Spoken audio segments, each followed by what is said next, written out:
Well, howdy there, Internet people. It's Bo again.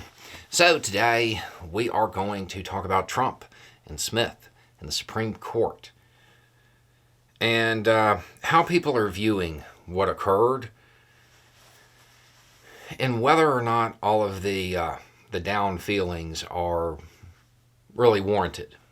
Because there's an interpretation out there of the chain of events that, I don't know if it really sits with me right. Okay, so if you don't know what happened, and we kind of have to run through a lot here.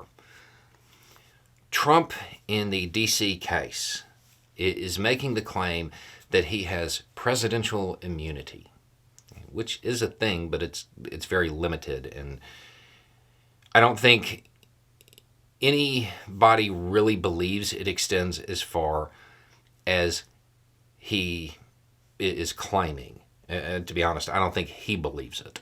But the claim is that he is immune to these charges because of, well, this idea of presidential immunity.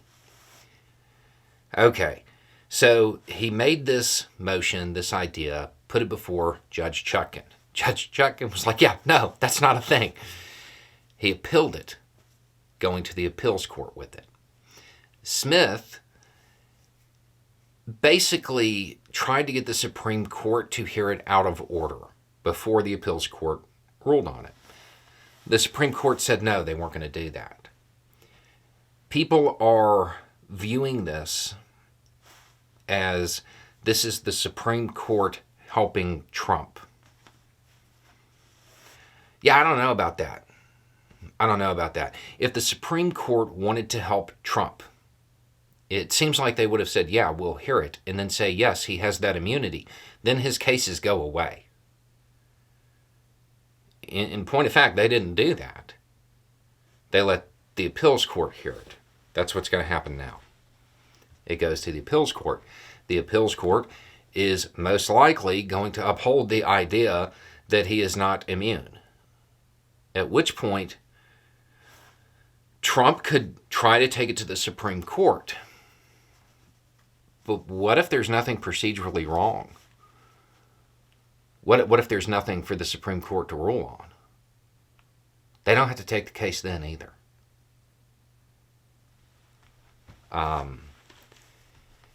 What we know, and what we know for fact, is that the Supreme Court elected not to hear the case out of order.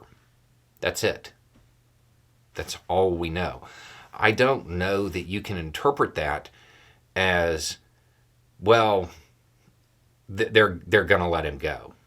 That doesn't even square. If that was their plan, they could have just done it now.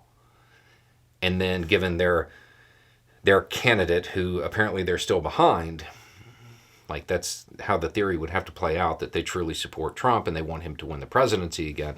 It seems like clearing up all of these cases for him early would have been a good move. But that isn't what they did. I can't say that the Supreme Court isn't going to hear the case or is going to decide against him.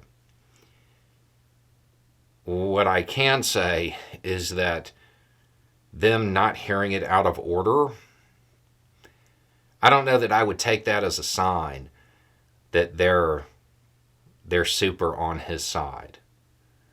Because if he had heard it, if the Supreme Court had heard it, they could have ruled in his favor and then given him a year in the clear to run his campaign.